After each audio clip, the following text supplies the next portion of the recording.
Well, as you may know, every year we have an internal staff meeting, and I give out awards to people at Rebel News called the Rebies. It's sort of fun. I won't lie, it's a little bit of a knockoff of the Dundies, which is at Dunder Mifflin in the fictitious comedy The Office.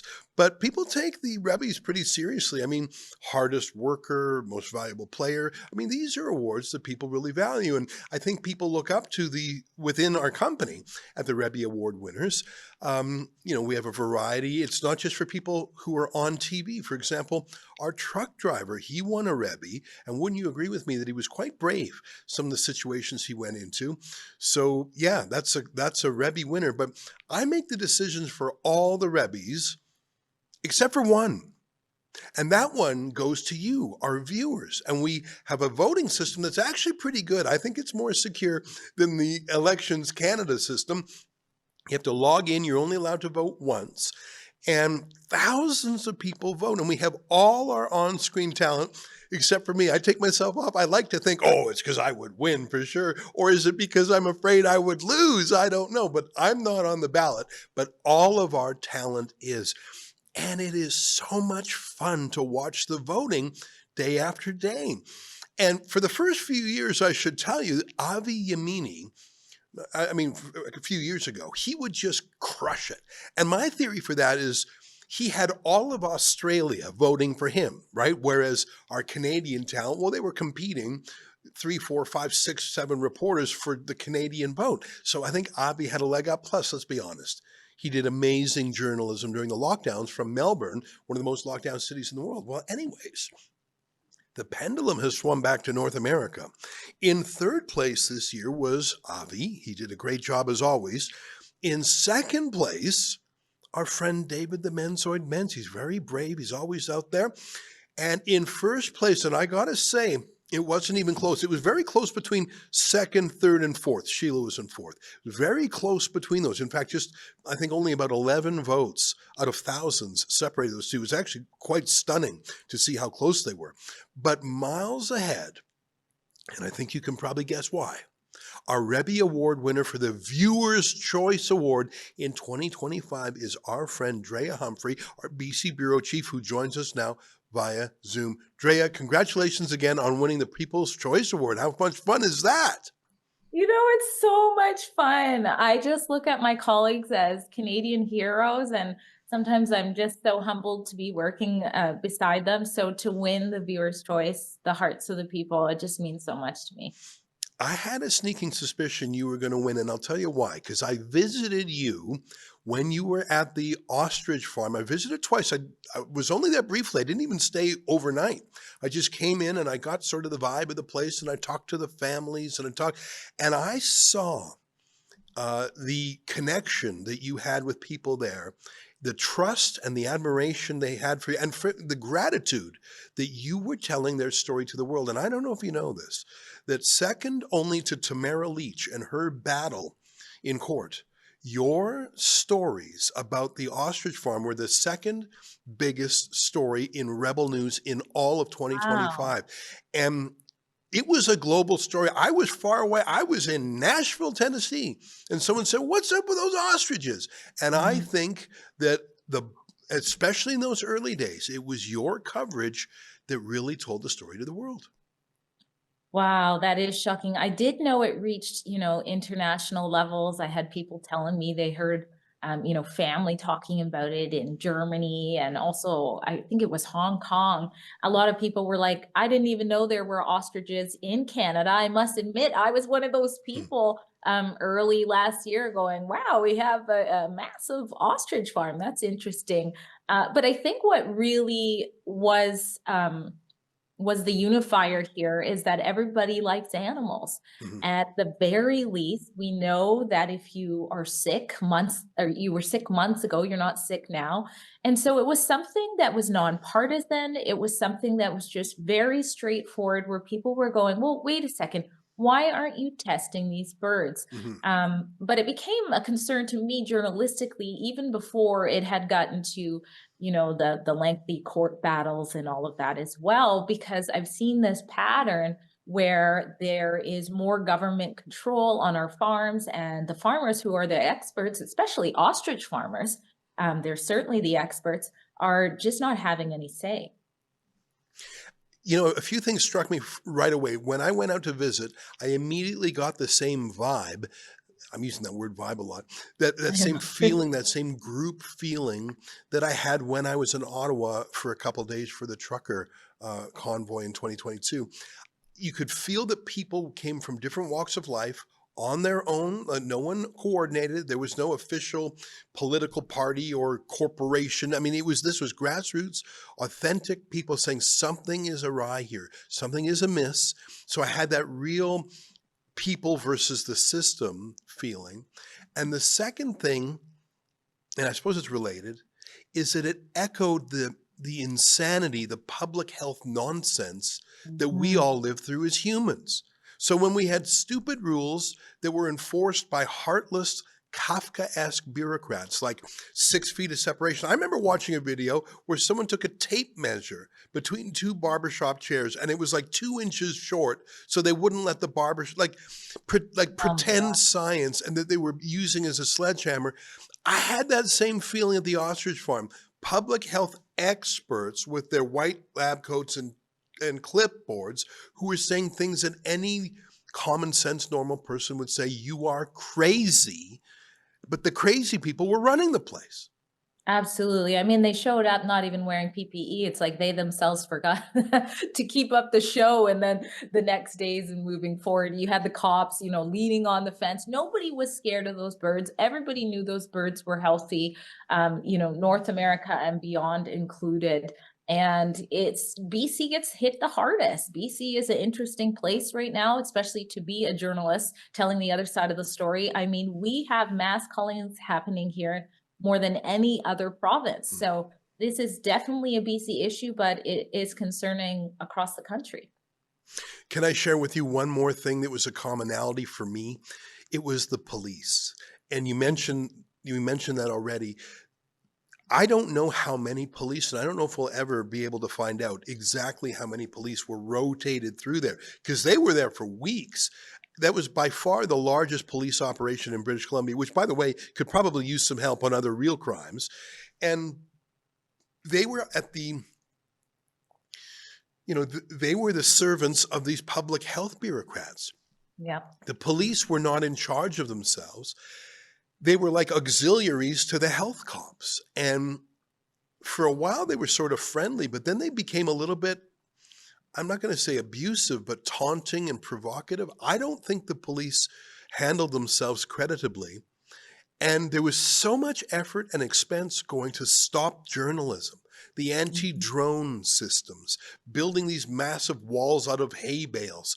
None of it made sense from a health point of view. It was all about stopping journalism. When you were spending what's got to have been millions of dollars to stop journalism, you're giving it away. You're doing something that you're ashamed of. If you're not ashamed of it, why are you going to such lengths to hide it? And for the police to be politicized by that, that's something. There's all these things were resonating through this story, at least for me. Well, I think you're right. Will we ever get to the answer to these things? Of course, I'm working very hard on doing that. But I just did a report after MP Scott Anderson with the Conservatives did an order paper in question saying how much money, how much tax dollars were spent on this by the CFIA, every penny he wanted to know, and also the RCMP. And of course, they hid the numbers as best they could. They only told us close to 1 million. They did not tell us anything about salary, overtime, the costs for the marksmen or anything like that. But perhaps we could have put things together if we had known how much they paid for salary and overtime. But it's in the millions, clearly Yeah, staying there for close to 50 days. The RCMP absolutely became an arm of the CFIA in many ways. I yeah. remember being shocked when I found out that I don't know why I didn't know this, but the bureaucrats were the ones who were telling the RCMP to do the arrests. And we Sure. know that because when the neighbor was saying, "Can I please get onto my property without being treated like a criminal?" That neighbor was texted by the RCMP liaison saying, hey, just make sure you email the CFIA before you walk on your own property, Hmm. because we don't want them to authorize your arrest as Oh well. my So God. that was, it was like, I cannot believe this. And you mentioned the other crimes that they could be dealing with. Yeah. I mean, these officers, I would say anywhere from 60 to 100 per day, depending on, Wow. what level of stage of this Yeah. this whole standoff was. These officers came from all across BC, I know that for sure, Hmm. including Surrey, Hmm. where just this year alone we've had over 100 extortion cases Wow. Wow. where people, most of those are gun violence, illegal gun owner violence, where Hmm. they're just blasting up businesses and houses. And you're going to tell me you're going to send officers to stand at a farm Yeah. so that the farmers don't feed their animals? Like it was insane. Yeah. I remember I was driving home. I was driving from the ostrich farm down to the airport, and I saw this one, two, three, four, five of this Yeah. caravan of cops coming in. I thought, oh, is the raid going on? No, they were just changing Shifting. shifts. There Yeah. was like I don't know if they had 2 or 3 shifts a day, but and they were all staying in hotels, and they were all getting overtime and per diems and meals, and like it was the largest logistical operation the police had in the province. You know what? I could tell it was wearing on some of the cops because they deployed the chaplain. And the chaplain, of course, is a religious cleric who is there generally to help through stressful situations, to help with morale, to help, just to help when the guys and gals are down in the dumps. They must have had a psychologically hard time going to war against a farm if they needed to call in the chaplain. What do you think? My understanding of why the chaplain was called was because there had been a supporter who passed away named Tom, and he Oh, passed away on the property, which of course oh, was devastating for everybody there. And Tom was living there every day. He was an elderly man, and he passed away. And so I understand they brought the chaplain for that reason. But after they slaughtered the birds, mhm. the farmers were asking for the chaplain to return. They were Mm, actually begging for someone to come there and deal with the trauma that right. was happening after that traumatic night of going through, I don't know, 600 to 1,000 gunshots, Yeah. riddling the devastation and seeing what took place of these healthy animals that everybody had come to support. And it was nothing. And they kept saying, well, I don't understand why you guys, like, we really, really need this. And they wouldn't do that. Thank you, by the way, for clarifying. I think I misunderstood the chaplain's presence, but you've cleared that up for me. I appreciate that. Now, of course, the birds are gone, but the story still remains to be fully told. Now, Rebel News is commissioning a documentary. Tell us a little bit about that. And I know there's some folks who have been following every bit of this story. They'll want to know more about it, including how they can support it. Just give us 2 minutes on the documentary you're planning, and then I want to ask you about what's going on in BC politics in general, because it's sort of crazy out there now. But tell me before we do that a little bit more about the documentary. What's it called? Well, the documentary, we haven't launched the full name yet. So you can find out all the information at ostrichfarmdocumentary.com. And we actually have something exciting to come about the name. So, but what I Don't wanted give it to, away now. Then, so I didn't mean yeah, to make you no worries, no worries. give a spoiler. No, no good. Hold back the secret till it's ready. Yes, no worries. But I just want to take everybody back to that next morning. And even myself, it's a long drive for me to go home. So my plan was I was gonna, stick around and just kind of, see what was going on with the people. It was so, I've never seen it or felt anything like it. It was just so gut wrenching to look at those empty fields and to know what happened. And so what I'm getting at is I felt so angry, and Mhm. it wasn't even my animals. And so I keep saying this, hell hath no fury like a journalist scorned, because I did everything I could to get the story out, to get the truth out, to get that there was no scientific reason, there was no risk to kill these animals. So now I want to get my revenge. And I know many are in support of avenging the ostriches and what's Mhm. happened. And so we, myself and Sid Fitzard, who's going to help me produce this, we're going to do that together. We are already working very hard. So you're going to see some stuff that you didn't see because let's face it, it was just nonstop. So we couldn't get everything out. You're also going to see, obviously, the fruits of our investigation into the CFIA, into the policy of what went wrong, not just here, but what's been happening for decades to farms that don't stand up against the state Right. when it comes to this stuff. We're really going to go really hard on these issues. We can't do any of that without you. We've already obtained a very important interview to that I think people might have thought we wouldn't have been able to get. So we're already rolling on that. And again, nothing is possible without you guys. So Ostrich Farm documentary is how you can keep us going. We've already traveled for it. We're going to continue to do so into the new year. So it's going to be good. I think that's going to be a lot of people are going to want to watch that. Hey, let me just, before we move on, I want to talk about other BC things, but I had one very small question that I could put to the federal health minister. This whole operation was under the jurisdiction of the health department. And the new health minister, Marjorie Michel is her name, was in Alberta at a joint event with the Alberta government. And although the federal government never accredits us as journalists, the Alberta government does. So I called up my friends in Alberta. I said, look, can I come to Calgary? I'd like to put a question to the federal health minister. And they checked and we got it cleared. So I went to this press conference. Normally Rebel News is kicked out by the Liberals. And I got in line early and I put what I thought was a friendly question.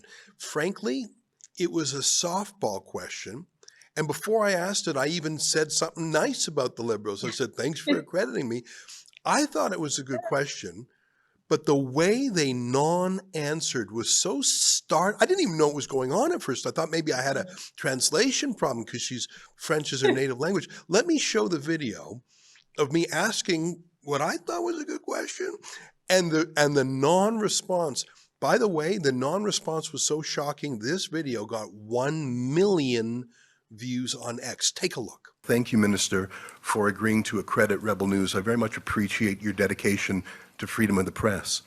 I have a question about the Ostrich farm. Now, don't worry, I'm not going to ask about the lawsuit because I don't want you to talk about anything that are before the courts. But there was a letter, and I noticed in the statement you talk about Canada-U.S. cooperation.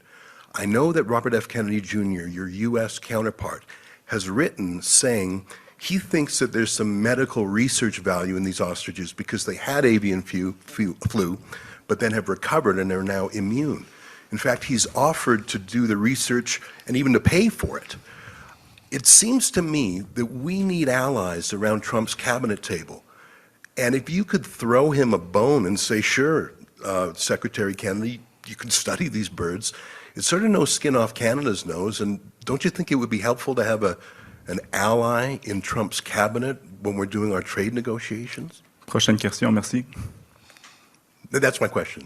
Don't you think it would be helpful to have a friend? Next reporter, merci. Oh, you're not going to answer, Minister? Prochaine question, merci. I don't understand. Did I do something wrong? Next question, thank you. Minister, did I miss an answer? I don't get it.